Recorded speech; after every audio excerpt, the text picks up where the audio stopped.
Hello, my name is Colin Beamer, and I recently did a talk at the PCG Workshop, and I'm posting it online here. So yeah, I hope you enjoy it, and if you have any questions, leave them in the comments or send me an email. All right, I hope you enjoy it. Bye.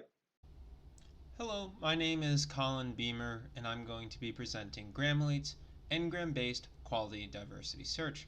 For this work, I worked with Alejandro Hervella and Seth Cooper. So as an overview, we're going to start with our motivation and how that led to Grammarly's. Then we're going to talk about the games we use to evaluate Grammarly's with. Then we'll actually go into the evaluation, and finally we'll conclude. So to start with our motivation, we start with the following problem statement. We want to efficiently generate completable level segments that match the style of a target game and match target behavioral characteristics.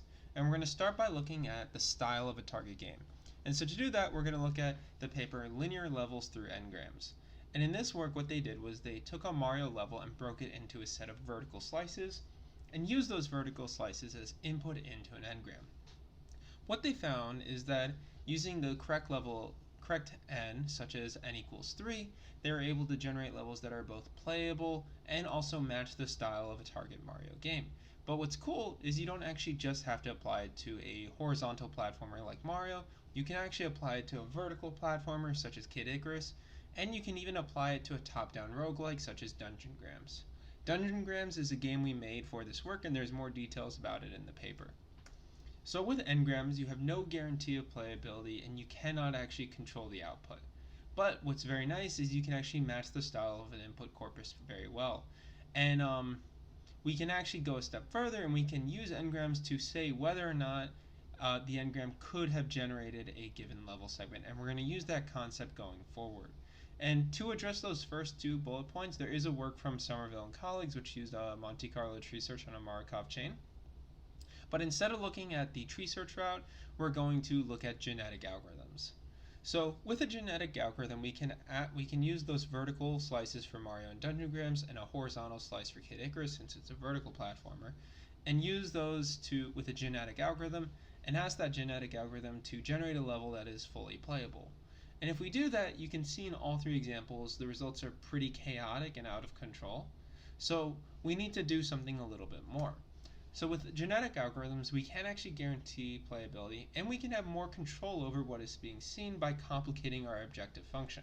But in the process, we're losing style. And so all this is really just to say that this is a multi-objective optimization problem. And so to do that, we're going to use maplates. And with maplates, we'll use the behavioral characteristics in the feature space, such as linearity and leniency. And for the performance, we're going to use how far an agent can make it through a level, but that's not actually taking into account the style of a target game yet. So that brings into the fact that we're going to complicate our performance function by making it two parts. And so our performance function is f of s is equal to b of s plus 1 minus c of s. B of s is the number of data ngrams in a level segment S.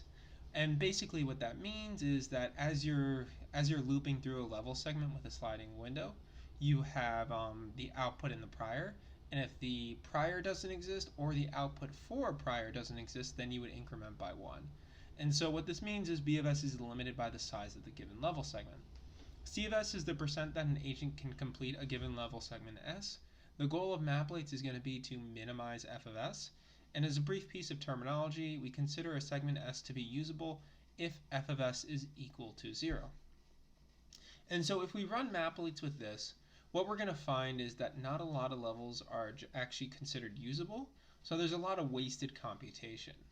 If we actually try to aid maplates just a little bit by instead of giving it initial population generation of random vertical slices to form a level, and instead we use ngram population generation, we again run into kind of suboptimal results that we'll actually see more in the evaluation. And this is what motivates Grammarly's. With Grammarly's, we rely on this concept we call connection. And basically this means is given two priors, we want to form a connection between the two based on the ngram. And to do that, you can just use a breadth first search. So with the breadth first with connection, we can now look at ngram mutation and ngram crossover. And based on that connection, we do have one limitation in that we cannot select the first two vertical slices or the last two vertical slices if we're using a trigram. If we're using a bigram, we cannot use the first or the last vertical slice, but otherwise we can select wherever we want for n-gram mutation or n-gram crossover. So in the case of n-gram mutation, say we select the third vertical slice. That means we're going to use the prior two vertical slices, because we're going to use a trigram in this example. We're going to use those prior two to generate a new output. And in this case, we actually do get a new output, which is this purple vertical slice.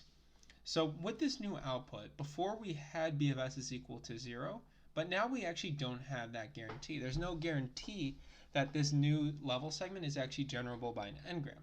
So we have this point between the two that we now have to connect.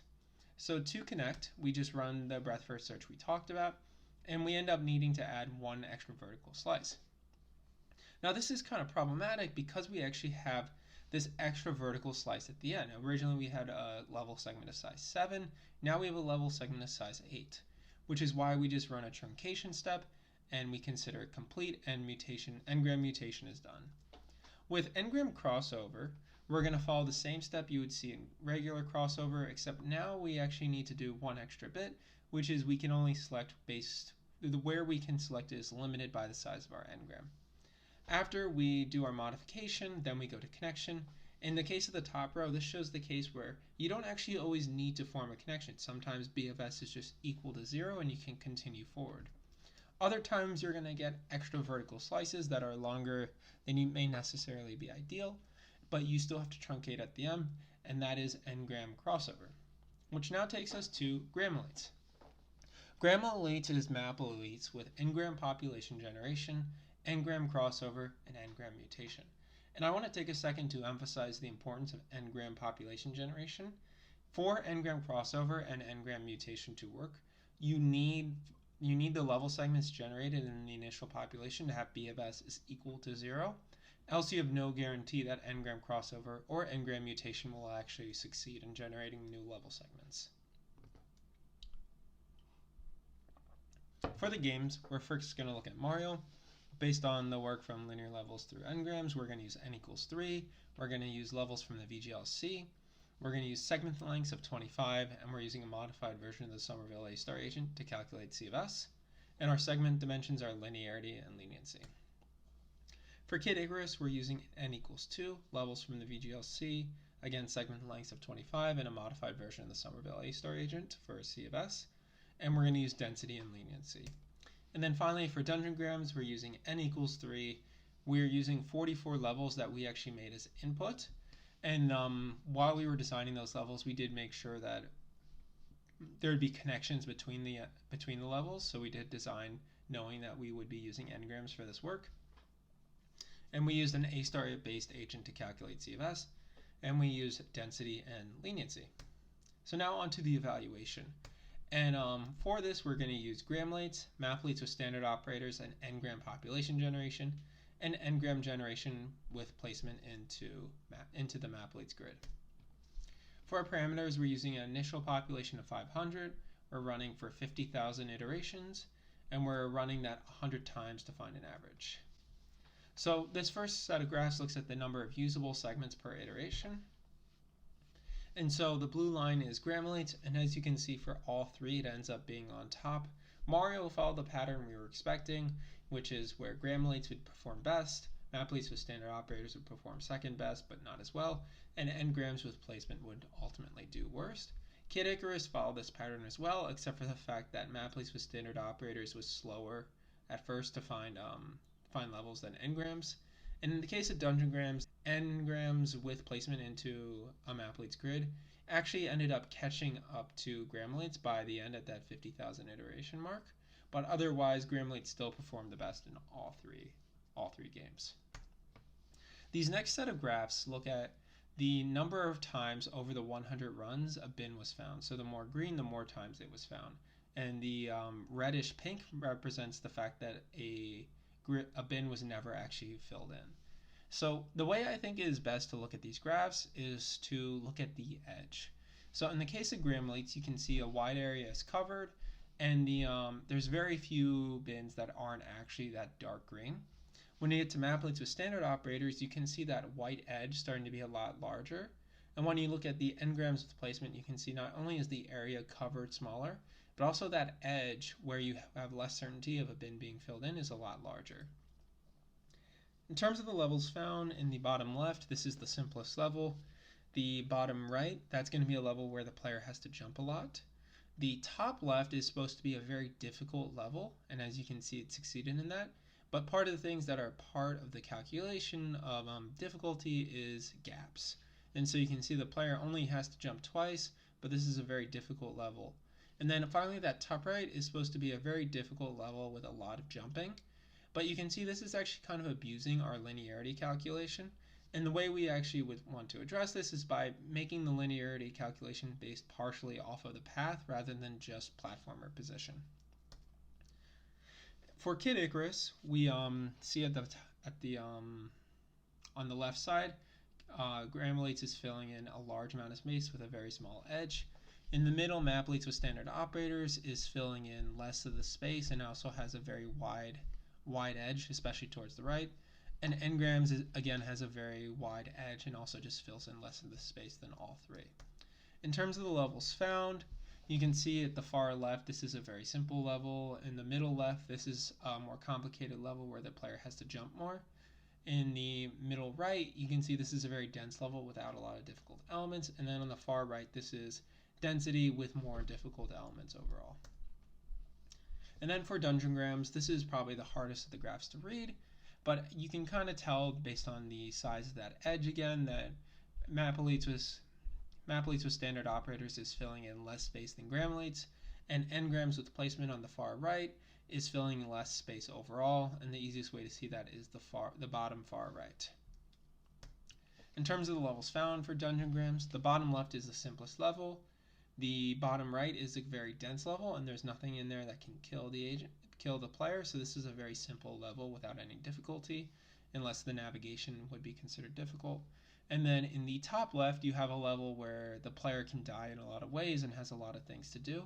And you can see that it actually kind of abuses those spikes, and if you run into a spike as a player, you will die. And then at the top right, this is a difficult level that is also very dense, and I think it matches that criteria. So in conclusion, Grammarly outperforms Maplates and n-gram with placement for all three games. But there is actually room for improvement. The starting prior never changes, so for when we're using n-gram crossover, we don't actually change the start of the starting prior, so we're not actually ever changing anything. So we would actually want to change this by either changing the truncation to change the start, to truncate the start and the end, or maybe just changing the way crossover works altogether. But once we do this, we do need to make sure the n-gram is strongly connected with something like Tarzan strongly connected algorithm. And as for where we want to take this work, we're looking at connecting segments to form larger levels. And so overall, we think Grammarly is a powerful tool that can be used to improve PCG-QD work. And thank you for your time, and are there any questions?